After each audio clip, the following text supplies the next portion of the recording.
Hi everyone, welcome to my talk. I'm going to be chatting about mixed reality and theatre productions and kind of where the Imaginarium fits into that at the moment. So, for anyone who doesn't know, I'm Glenn Kelly from Head of Production, the Imaginarium Studios.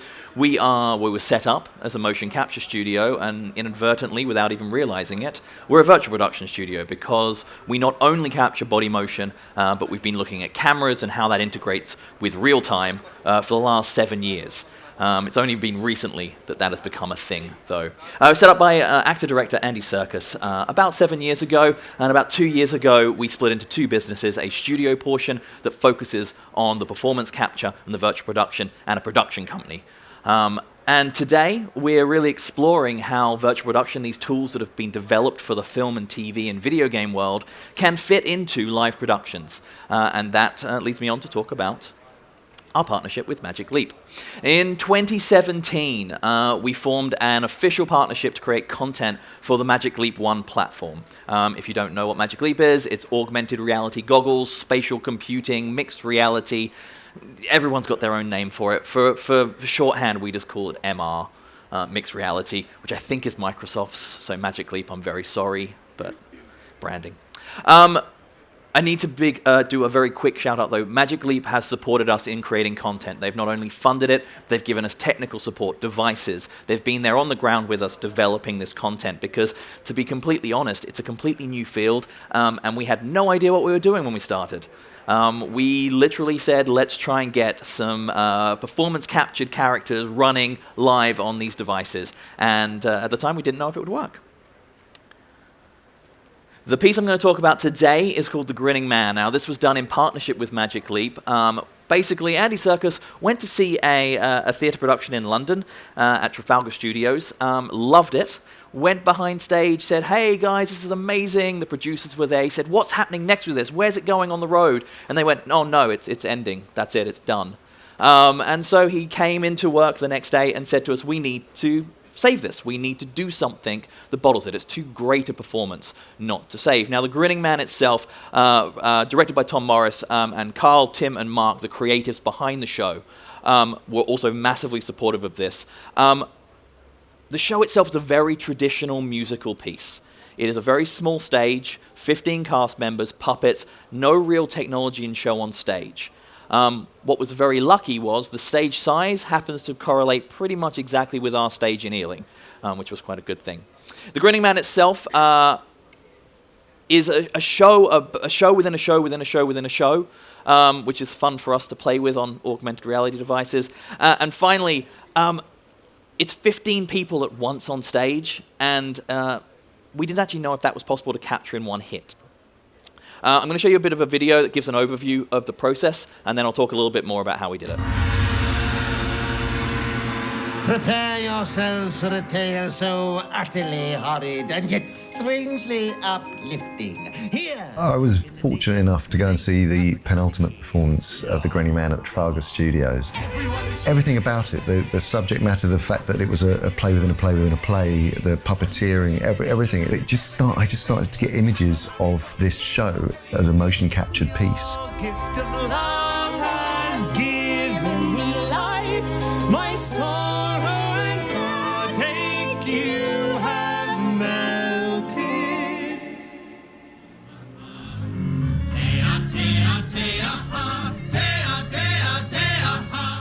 The notion of capturing a theatrical production is brand new. This hasn't been done before. This is the most advanced technology in terms of motion capture that exists. But there's a sense that if it all works, the product at the end will be something that no one's ever seen before. People have cancelled holidays, people have rearranged jobs, people have postponed job interviews, and it's just been fantastic how people have basically rallied and cleared their diaries to make it happen. And firing 3, 2, 1. The Imaginarium was born out of, I'd like to do Shakespeare's plays as video games, or to take theatre and take the performances that have been worked on by actors over a course of a rehearsal period, and then somehow create a future life for them. In many ways, it is quite close to theatre. This morning, we were in this room saying, here's a box of wood, we're going to pretend it's a ship. But surrounding us is this extraordinary technology which will be able to make it a ship, any kind of ship you like. It's a bit weird having something strapped around your head. I guess you just ignore it. It's kind of easy to ignore because the camera's sort of just below your eye line, so you can play out as normal, talking to a normal person. One fascinating aspect of it is that the actors are in control of the performances which will be delivered by avatars. So the actors are almost puppeteering animated versions of themselves with great precision. It's been my first time transitioning a piece from theatre to mocap, and I just thought, how on earth will I get the transition right? So what I started to do at first was to just imagine my costume, which I'm one of the ones I'm wearing right now, and imagine the heels, because when we're filming mocap, I can't wear them. So it's just about keeping my body the way how I would be when I was on stage, remembering that there is a swish here, and remembering that I'm wearing a cage, and remembering that I am this tall. This camera. Yeah. And when We had a conversation at the beginning, which was about the scale of performance. Should the actors play big, as if they're in a theatre, or small, as if they're on a film? And it has to be a combination of the two, because we think that what we're creating might enable an audience to wander around in the middle of a performance. What we have here at the Imaginarium are people who are very attuned now to working with a lot of different creative forms of expression, because what you're able to do in this world is not just like a particular take as you would in film. You're able to split up performances within that take. Of course, the characters are recorded in 3D, so you can slip timing, you can reposition, and it does encourage you to explore and take risks. And it's not like being on a film set where you've got a lot of lights and you're under a lot of pressure, and there's maybe a big gap before you're shooting. You can work very, very quickly and intuitively and redo scenes and shoot whole scenes. When I think from the point of view of the theatre in Bristol, we've got this extraordinary 250-year-old theatre. It's the oldest working theatre in the English-speaking world, very atmospheric place. It may be that this kind of technology can enable someone in Hong Kong or Georgia to experience that very unique theatre. My story ends here. Your story begins. What's so incredible about this is that we have these performances now. They're in the bottle, if you like. They can be manifested in countless ways on countless platforms. Who knows, in 10, 20 years' time, someone else might come up with a different design for the characters. We can enlarge their heads, we can enlarge features, make their brows more hooded, make their noses bigger, design them in whatever way we choose to. It won't be too long in the future when you'll be able to buy the data and put your own designs on the character and bring it to life as a sort of as a show that you're creatively involved with as well. This is the Imaginarium, and there's a very, very good reason why we wanted to call it that, because it is something within which you get into the space, and it's like it's a cathedral to the imagination.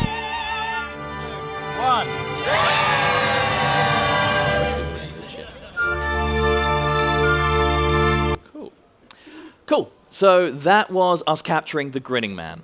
Now, the difference, for those that are aware of the process of doing motion capture, you might ask yourself, well, what's the difference between that and capturing for a film or a TV show or a video game? Well, the answer is we didn't have an output in mind. We captured this with the intent that it could go to multiple different platforms. Now, one of them being Magic Leap, for sure. In a minute, I'll show you a version that we've got running on Magic Leap. But really, what we had to do was ensure that all of the raw components of the performance, including the performers, the staging, the position on stage, the interaction with one another, was all there so that it could be ported to any platform today or in the future. As Andy mentioned at the end, the idea was that this data might not just drive an exact replica of this show.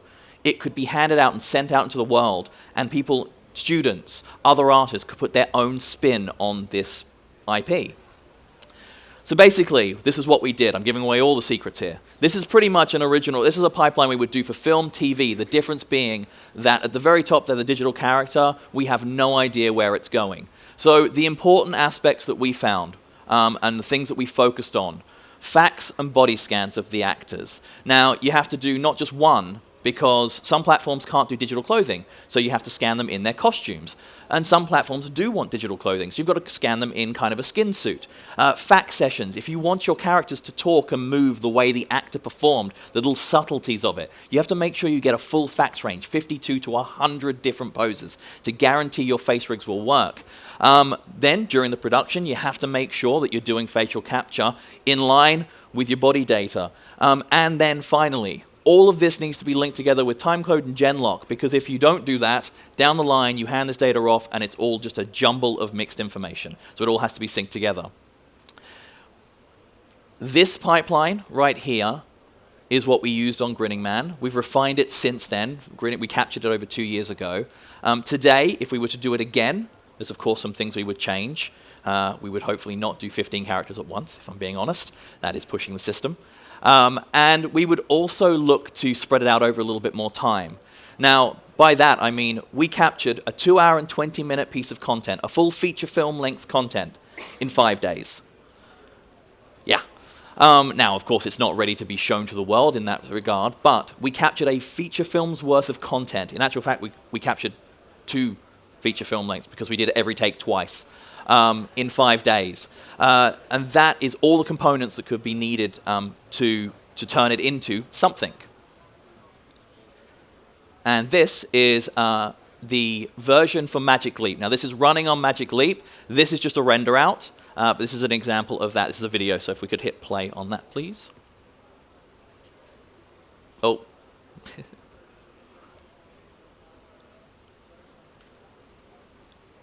Gotta play. This is Julian Beach, the lead actor. He plays Barkilphedro in the show. Not going to play. No, that's a no. Okay, it's a shame. Basically, this is a mobile GPU rendered version of the show. So at the time that we did this was straight after capture 2 years ago, a little bit, 6 months after capture. We had to get it running on Magic Leap for LeapCon. These costumes are the body scan of Julian. It was him in his costume. It's not rigged.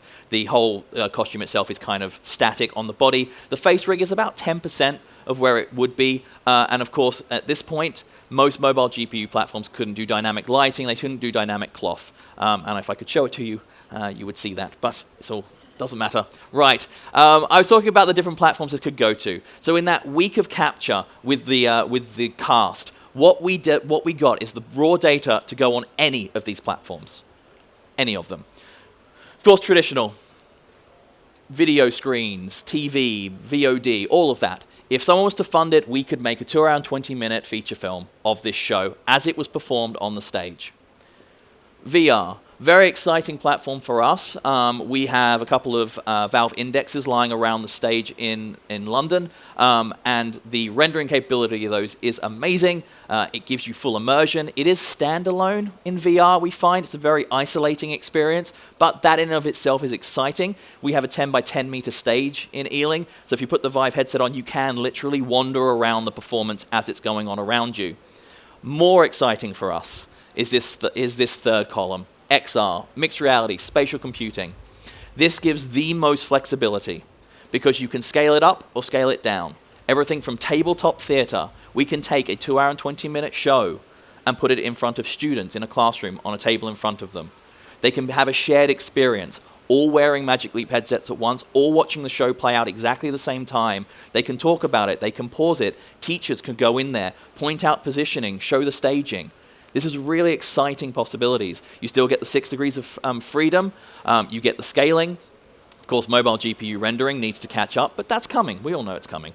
The big one for us as well is the remote communities. The chance to take a Peli case load of Magic Leap devices or HoloLenses or any type of augmented reality goggles into a community that doesn't have a theater, doesn't have a space for cultural events, and basically put one on. The version we have running on Magic Leap at the moment is 5 minutes. It includes the staging, it includes the characters, it includes the props. It's a very exciting area, of course. The other one for me, The XR ability of Quest, the portable, I know it's a VR headset, but it does have some AR capabilities with its cameras. We've been playing with that as well. Right, on to virtual production. This leads me to talk about virtual production tools and live performance. So Grinning Man is very much a piece we've captured that will go onto devices. Our plan, and something we were involved with about 7 years ago, was the RSC's version of The Tempest. And this was a live digital character running on stage alongside real actors. At the time, we just called that real time. Today, we would call that virtual production. It's used in film and TV. The big one recently has been The Mandalorian, which has been using virtual production tool sets to create pretty much all the major scenes. This is a demo from Unreal. It's available online as well. It shows kind of their virtual production tool set that was used on The Mandalorian. And above, that's our original virtual camera that we have on our stage in Ealing. The virtual production tools that we have available, the ability to drive characters in real time, is going to fundamentally change the way live productions play out. You may have seen, especially in areas like Japan and South Korea, they're doing a lot more AR-driven hosts and a lot of AR-driven live characters in mostly streaming situations at the moment, but that won't be long before that's TV and even some larger events. This is the pipeline for doing live characters. So basically what we do is you put the bulk of the work, similar to what we said before, in the pre-production. It's going back to the original film model. You do your fact scans, you do your body scans, you bring those together into a digital rig and you test the living hell out of it. You run it through the gauntlet, you break it and you fix it. You do new retargeting profiles and you fix it. You make it do cartwheels and then you fix it. Once you have done all the testing and you've spent months building this thing, you put it into a game engine and you bring all of the other components together. Live face. There are several companies out there at the moment doing live facial capture and driving.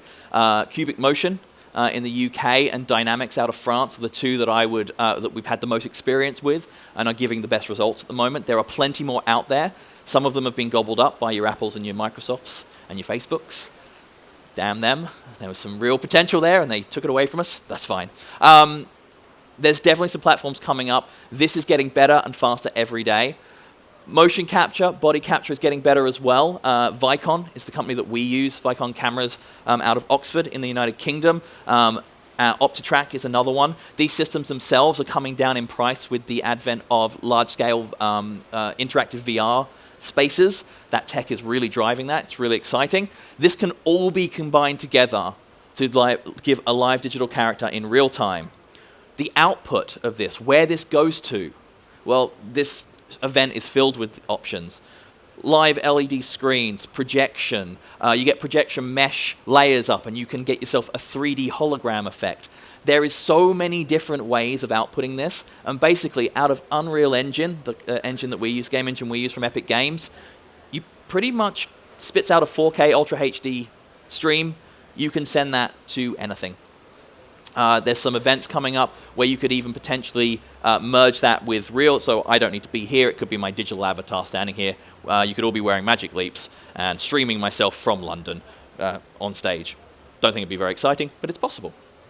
This pipeline is also the virtual production pipeline that we would use on film and TV. There's no difference. So as that stuff pushes forward, we will see even more innovation in this space.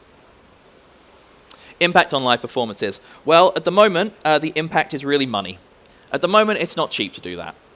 Can be completely honest. You would need to throw cash at it. But of course, like anything, the more it's done, the cheaper it will get.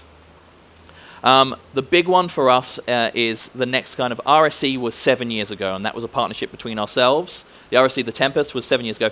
It was Intel, the Royal Shakespeare Company, and the Imaginarium Studios. That was 7 years ago, and we had a live character running on stage for 100+ performances, and I think there was a failure rate of maybe 0.1% on that. So we'd really love to do one with multiple characters now. The big thing for me, working around the theatre world with this, is that the techniques of theatre really are what drive film world today. The acting techniques, the staging, building all of that really drove what became the film world. And now it's time for the film world to give back to theatre.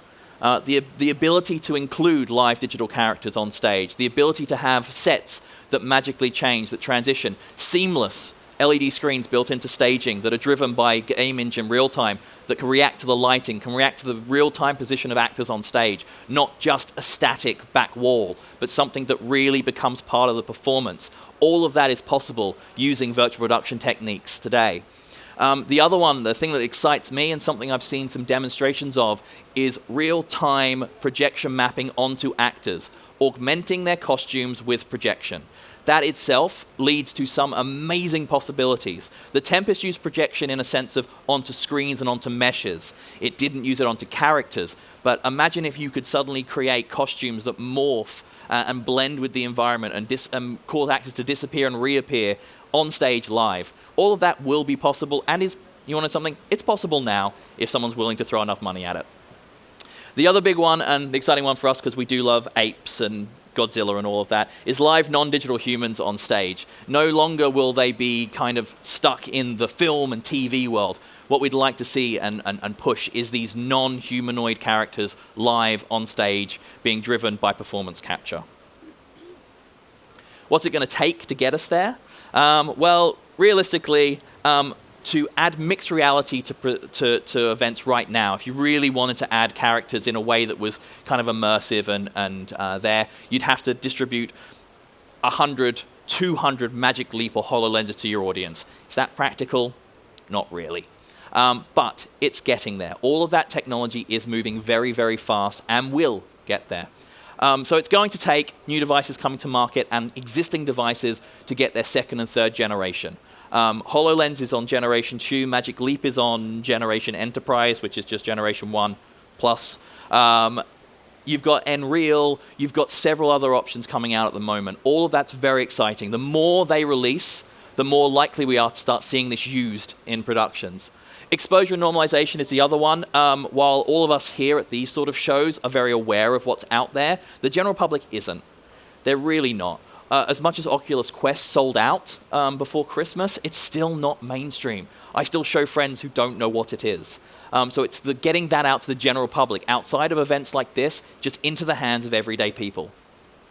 Increased rendering power and viewing angle. I'm going to say that for the rest of my life. Nothing's ever going to be perfect, even when we get to like Ready Player One level, but you never know. And the true benefit, and I mentioned it before, for us is that this technology will allow audiences that don't have access to cultural events, don't have access to shows, to theatre, to gain access.